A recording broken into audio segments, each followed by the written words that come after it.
Wow. Mustard up a little bit here for you just to make it a little bit healthy here. Healthy. You into your food? I love food. Yeah? I love food. What's your food of choice? Take your rucksack off. I You can relax. Yeah, God, sorry. It's kind of. I got besotted by the food. This is all great. Do you know what? I've always loved food. As a kid, I loved food, and I think part of it was growing up, you know, with in an Asian household.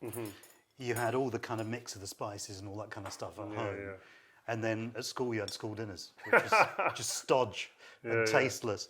And what is your favourite food then? Asian food? I do love Asian food. It's kind of Asian food's comfort food, but I also like Italian food. You know, that's kind of. I think there's a attitude to food in Italy, which is all about freshness and, you know, eating things daily and not leftovers, which I quite like. So growing up, what was a school meal of choice, and what was the one that you used to walk in the line and go, "Oh my, thank goodness for that. This is on today." What was it? School dinners, gosh. Mine was turkey burger and chips. Turkey burger and chips. Because I used to be able to hide another turkey burger under the chips and not get charged for it. Man, you were a player even then. That's incredible. I hadn't even thought of that. Beautiful it was. We didn't have things like turkey burger and chips because I'm kind of older than you, and so we just had either it was some kind of meat that had been stewed, and then you either had a pie crust on it. Oh yeah. Or you had vegetables that had been slowly tortured and then boiled to death until every single kind of nutrient had gone. And then you had mashed potato, which was made from, you know, powder. It was dry and then smash. Yes, that Smash. was the smash type stuff. But we had kind of like own brand cheap, kind of like smash that was kind of not particularly smooth. Pie mash. You ever had that? Yeah, pie mash. Pie mash Is and great. knicker. It's the best. Oh man, do you know what? It's comfort food. You know, it's that thing of It's one of my, when I have a hangover, or I just get the urge, I go straight pie mash. I love it. It's good for hangovers, is it? Oh mate, it's Oh, because it soaks up all the. I think so. I don't know. It just makes you feel good. A comfort food, like you say. Right, do you know what I mean? I was going to go. Where's the science? Where's the science around this? It just makes you feel good. Yeah, the nutritionist wouldn't have. I don't think they'd have been down with that, but it is what it is. You do what you can. So Sanjeev, like when you was younger, like what did you want to be? Because obviously, I read up on you. Obviously, I knew anyway you was an actor. And I knew that you obviously like directed and produced stuff. You're an author. You're somebody who's been on every TV show I can imagine. Films. Like what, even music. What haven't you done? Did you, when you was a kid, go back to the first question, as a kid, did you always want to do all the things you've done, or was there something else? No, do you know what? So my first memory is 2.5 years old, and I've got vivid memories from about 4. And I can remember how I felt. You know, I've got that sense memory thing as well. So I know that from about 5, I wanted to kind of work in television and film. And I remember when I was about that age, maybe 5 or 6 or something, we had some uncle who came to the house who said, well, young man, what do you want to be when you grow up? And I said, actor. And my dad said, it's pronounced doctor. And it was, which is true. And so the whole thing, you know, culturally and stuff, it was never taken seriously. It's fine as a hobby, but it's not a real job, you know. What did that do to your kind of vision of what you wanted to be? Did that kind of like, did that disintegrate there and then, or was it like, no, I'm going to do this?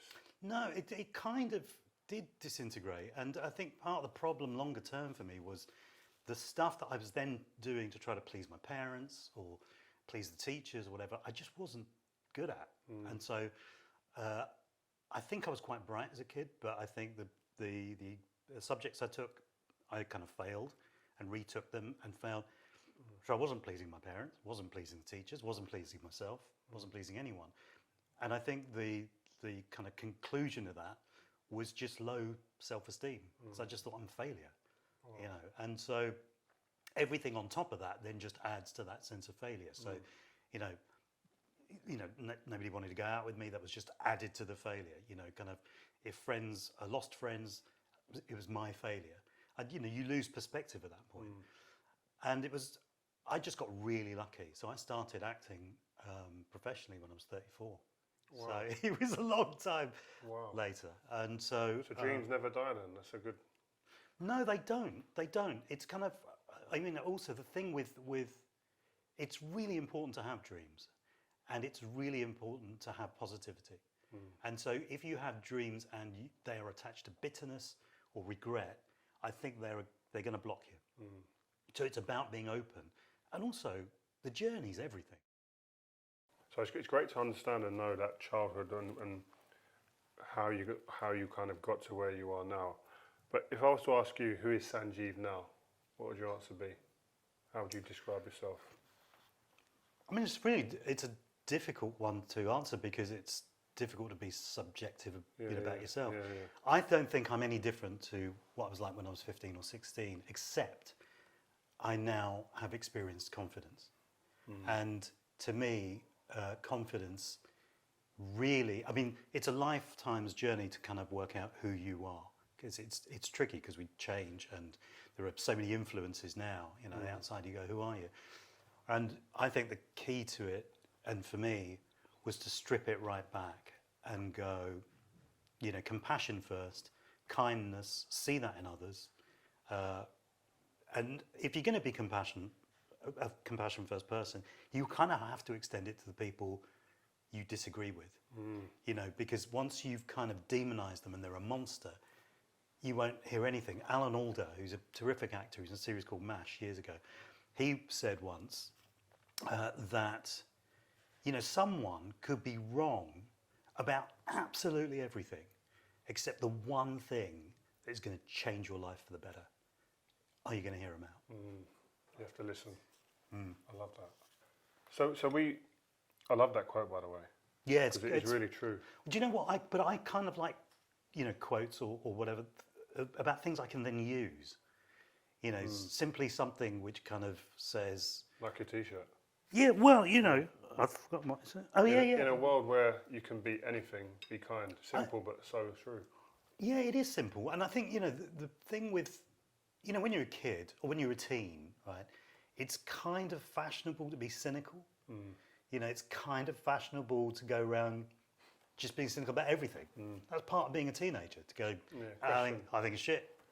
You kind of go, what, potatoes? Yeah, potatoes are shit. I mean, it's whatever, you know, particularly with, you know, the arts, with music and, well, you know, in your profession, it's got one of the things, so I loved football, you know, since I was a kid. Who did you support, sorry? You know how I support. You're going to make me say it out loud in front of you? Yeah, please, I need to hear it again. Liverpool Football Club. Take that knife. Yeah, take the knife away, seriously. But the one thing I hated as a kid was the tribalism. So I never grew up, and I'm sure a lot of, you know, other Liverpool fans will kind of like condemn me for it. I grew up never hating Man U, never hating Everton.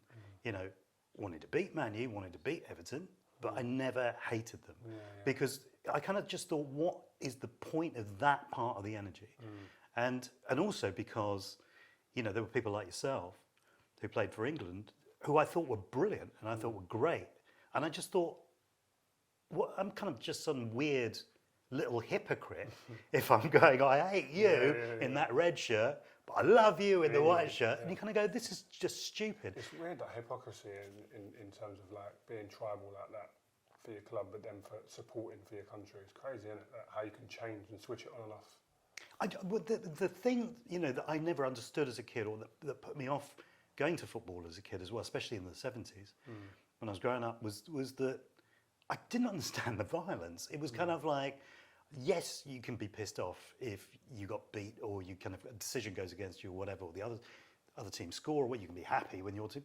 But I kind of go, at what point do you just want to go and then hit someone with an iron bar? I mean, it's kind of like It is crazy. And also, you know, you're watching athletes. I mean, you don't get it in. There's no other Cricket sport in which kind of or like athletic. Can you imagine if you beat him? Well, bang. Yeah, third in the 100 meters, and you go right. Who are the Usain Bolt support? There, go there, get the motor. It just doesn't make any sense to me, and I hated that. And I said that to my son, who's more fanatical about football than I am, from the very beginning. Which was, I just said, look, don't hate the other team. Right? Don't hate the other supporters. And the fact that I've got friends who support, you know, clubs right across the Premiership and beyond, is an abject lesson. And you kind of go, no, I can't be trashing my friend. I mean, it's kind of like. But I want to take you back to what you've done before, because you've done so many different types of jobs, or you've been in so many different industries, doing stuff like I said before, writing books, writing shows, music, etc. What type of jobs did you have growing up as a young man? When I graduated, I worked in marketing. That was the same marketing for about 8 or 9 years. You studied marketing, though, didn't you? Yeah, that was my degree. Yeah. Cool. So you went into marketing. Any good adverts you might have seen on the TV? No, I didn't get that far up the food chain. Or anything like that. No, I didn't get far up the food chain enough for that. It was at the beginning of the 90s, and so there was a recession, and ad agencies and stuff, there were people being fired and walking out, and trying to be creative in that thing was kind of almost impossible. So I didn't. It was all very piecemeal and very, very small. And then I ended up, I worked for IBM, actually, IBM Computers. That was my first job after graduating. And then after a while, I just thought, well, I like creativity, so let me at least market that. And so I did that for a little while. And none of it really worked out. But as I said, I got really, really lucky with Goodness Gracious Me, which was the first telly-series I did. Unbelievable show. I love that show. Oh, Even thanks, just mentioning it brings a smile to my face. It's Oh, funny. thank you.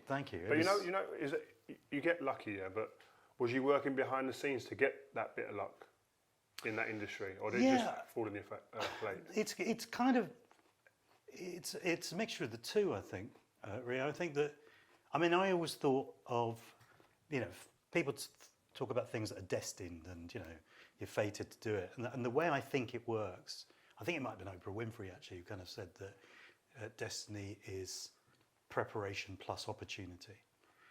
And I think the key thing for us is to be able to spot the opportunities. And so, because they do come along, they, float by. And it's about spotting, that is an opportunity. And now, if you're not prepared, that opportunity means nothing. So I think that I never expected it, but because I was interested, I got together with a mate of mine, Nitin Sawhney, who's a composer and, has won awards and all sorts of stuff and does, film composition now.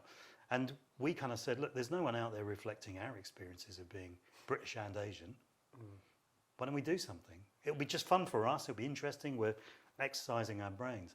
So by the time we got spotted by the producers for Goodness Gracious Me, we were doing that material. And so they kind of said, we're thinking of doing a sketch show, and this is the material we're looking for. So, had we not been prepared at that point, it wouldn't have kind of sailed forward. Wow. Well, listen, we've got a bit of food. Let's go next door and sit down. Okay, brilliant. And just chill. And I just kind of put all this to plate. You got what you need? Do you know what? Small plate. Yeah. You know what? Small plate means that you ain't going to have big portions. All of the shows that you've done, TV, film, etc., which one of them has been most rewarding for you? That's a really good question. The thing is that because I started so late, 34, I just felt I was constantly on a learning curve. And so each project, I've kind of gone, I'm going to learn something from this. Having said that, the first two I did, Goodness Gracious Me, because it was the first one, and the Kumar's at number 42, which was the first kind of really big series, which is the interview series, which apparently was the Queen's favourite TV show. Was it? Wow. I loved it as well, by the way. It's unreal. Oh, thank you. Well, you and the Queen. It's kind of like... so those two were really important to me. But Unforgotten, which is the drama series I've been doing for a while now, in which my character carries around a backpack. The show was important to me because I was coming off a kind of quite an intense emotional period where I'd worked on something that was very difficult, and this show kind of reinvigorated my kind of like sense of wanting to be creative, and it came along at the right time. You need that sometimes. You need something to that kind of refocus you as well, and kind of get the juices flowing again, don't you? Well, also generally, I think that when we are overwhelmed, whether it's by any of the negative emotions, so anger or fear, regret, we lose perspective. At that point, and so the key thing is, how do you get perspective back? And the quickest and most efficient way are other people. Other people who. It becomes so important who you surround yourself with, who you connect with, because those other people, the ones who are on your side, who are compassionate, kind, funny, wise, or whatever it is, they're the ones that can give you perspective at that moment. Especially with kind of, any kind of you know, obviously, we go through things that, you know, justifiably, we go into extreme upset, anger, fear, regret. You know, it's a part of being a human being. It's then about, you know, not being able to dwell in that for too long. You know, and it's other people become really key. And so who would you go to then? Who would you say is the most influential person in your life at key moments like that? Honestly, it sounds like cliche, but it is my mother. Wow. I mean, I think that my mum is not only the nicest person I've ever met in my life, but I thought when I was younger that she was a little bit weak because, you know, it was the blokes that ran the family, and it was blokes that ran the world, and she was obviously brighter than them, but she didn't have any say, and she wouldn't stand up to them. And I kind of realised as I got older was that she had a backbone of tungsten. I mean, she was strong when she needed to be, and compassionate, you know. And I think if there's anything good about me, it's come from my mum. Is there a bit of advice that you've always kind of stuck by going forward? From her? Yeah. It's been more about her attitude, and I think, you know, her thing about compassion and humour came from her and her side of the family. I remember my uncle, my mum was one of 7, and she had 5 sisters and a brother, and she was the youngest, and her brother was next oldest to her. And her brother, my uncle, was murdered in India, and I remember people saying to my grandmother, they were going, you know, we're falling apart here, you know, how come you're holding it together? And my grandmother said, do you think that, you know, awful tragedies and horrifying things are just for other people? We're people. It's just as likely to happen to us. Because you're not taught that in school. We're always taught about newborn. Yeah. And we talk about enjoying life and all the great things that happen in life. You're not taught about the end. Yeah. You're always taught about the beginning and the middle part, but Yeah. the ending is never spoken about. It's almost like the deadly sin. You don't go there. That's right, yeah. And so when it does happen in people's life, it's like you're not prepared. No one's built to be able to deal with death. It's crazy. No, you're absolutely right. Morbid here. It is the one. No, do you know it's not? But the thing is, it's morbid only because society doesn't talk about it. Yeah. And the thing is that, you know, it's still the one great taboo. Sorry, so what advice would you give to your younger self with all the experience, all the success that you've had now?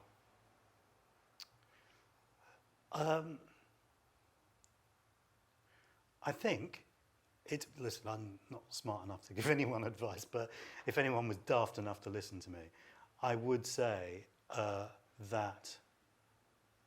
So I think your instincts are always right. Always right? But your instincts talk with exactly the same vocabulary, exactly the same accent, exactly the same cadence as your fears and your insecurities. So you go, how do I know which one is talking to me? And your instinct is always, out of all that cacophony of noise, your instinct is always quiet, calm, and loving. And so you can decide to do something, you know, because you're angry, right?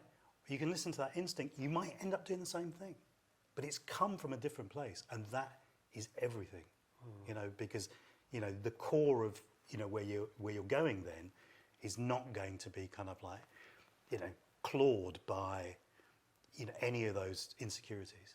So it's kind of, you know, go back, find that quiet voice, because that's the one to listen to. Also, why do you think we're here? Like, what's your purpose? What would you say is your purpose for Sanjeev in life? You asking the question just makes me think of being a kid, and you know, my dad telling me I have no purpose at all, and I'm not going to have any purpose if I'm going to pursue this stupid pretending to be other people thing. It's do you know what the purpose is? Okay, if there was one grand purpose, I think for anyone, it's to leave the place better than you found it. Yeah. You know, whether it's people, whether it's a physical place, whether it's the planet, is leave it better than you found it. You know, and success, in succession, each kind of generation has left it slightly worse. Yeah, it's true. And so I think that is the grand purpose. But the other thing, I think, on a personal level, is about working on yourself, because the healthy you means healthy people around you. If you're not healthy in mind and spirit, how can you expect the people around you? How can you expect to? What are you going to give to the people around you?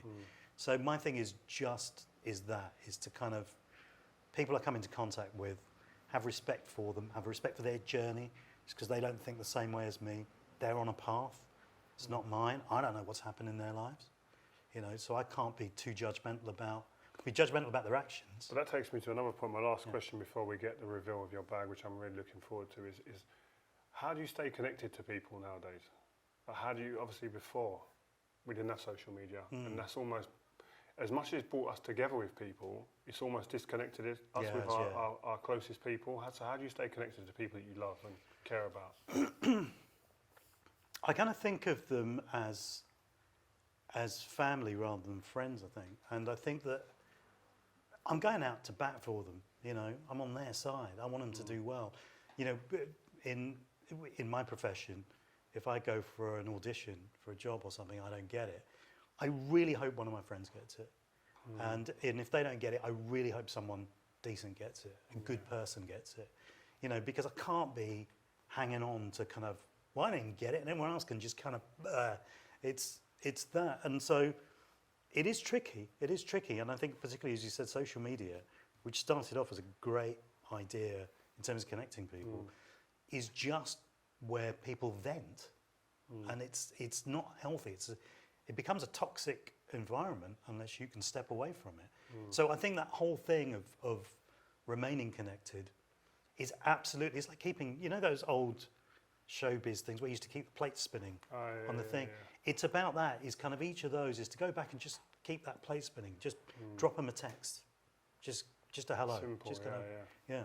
You have to make it as some people think, I've got to go for dinner or I've got to do something extravagant, but it is the simple things. That was my last question, but I just remembered another one. I'd like to know, what values did your family instill in you that you've kept true to for the remainder of the time you've been on this planet? I think from my mum, I got the kindness and the humour thing that came from her side of the family. She sounds like a good woman, this lady. Yeah, I think she's remarkable. I mean, it was, she was kind of uprooted. As a woman, she was a second-class citizen on the planet, socially, culturally, and that has never made her bitter, never made her... She's got angry at stuff, she's got upset at stuff, because she's a human being, but she's always come back to being giving, and so I think I got that from her. And from my dad, I got a sense of duty, I think. It's being a person of your word, and if you're a person of your word, you're reliable. And the thing is that, not just reliable in you say that you turn up and you turn up, but emotionally reliable, that you're there for people. When you're not going to be flaky when other people are crumbling, So I think I got that from both That's them. how my mum was like that. That explains my mum, describes my mum perfectly. Oh, really? Yeah. In terms of the duty. Person and duty of care for others, always there when needed, when asked, would always turn up, good or bad. It's an important thing, because sometimes people don't need wisdom. They need someone to listen to them, and so I think that it's something that I've come to appreciate as I've got older, actually. Sometimes people need witnesses in their life to the difficult, challenging things that they've gone through. They need someone to kind of listen and just go, shit, that's really tough. What you've been through is tough. Listen, let's lift this. I want to get what's in the bag. Okay. There are a couple of things, but we can do them quickly. It's sort of connected. So the show I did, I was a big Monty Python fan when I was a kid. The big life-changing job I got was the musical Spamalot, right, which was Monty Python, the Holy Grail. And so in that connection, I was in the West End, only musical I've ever done. Blue suede shoes. These are, on the front it says, Arturus v Rex, which obviously, as you know from your Latin, is King Arthur. I knew that. I knew that. So Made in Norwich. there you go. They're made in Norwich, by the way. They are. Yeah, they should be. Yeah, that's where the kingdom of King Arthur was, wasn't it? Wow. The history lesson as well. I'm going to show you one other thing because this means a lot to me. Roger Moore. This was Roger Moore, who I was a big fan of as a kid, and he became a friend. And Wow, he signed Roger Moore this. was your mate? Yeah, I know. It's nuts, isn't it? He's just dropping names like confetti. It's fine. I don't know if you can you read that? Sanjeev, you are such a good and faithful friend. So I have to admit that there is not a word of truth on these pages. And God that was bless. Roger. And Wow. and the thing that connects those two for me was that as a kid living in Hounslow, living above a laundrette, at 14, I looked at my bedroom wall where I had the Pythons and I had the Beatles and Elvis and Liverpool football team shot of the day and a picture of Roger Moore. And if I told my 14-year-old self that one day I'd be friends with the Pythons, I'd be friends with Roger Moore, my 14-year-old self would have just said, you can just piss right off. Wow, what a way to end the interview. Listen, man, Roger Moore's best mate. Unreal. Sanjeev, thank you for your time, Thank man. you, Really man. appreciate Thank it. you. Wow, that is crazy, man. That's nuts. That is mad. Serious, I can't get over that. You know when people say, oh, someone's going to write, can you write me a message? You don't realise what that does for somebody. And seeing that there with you, I understand why people get these done now, like, because it is like, I do look at it and go, how the fuck have you got Roger Moore? Yeah, it's that nutso thing of, you know, I think, you know, as a kid, if you meet your heroes that you loved as a kid, if you're lucky enough to meet them, it's the kid that responds, no matter how old you are. Yeah, it's true. You picture your voice. Your voice goes up, you go, oh, it's hi. And so, yeah, that was the thing with Roger. No, brilliant. Top man, thank you.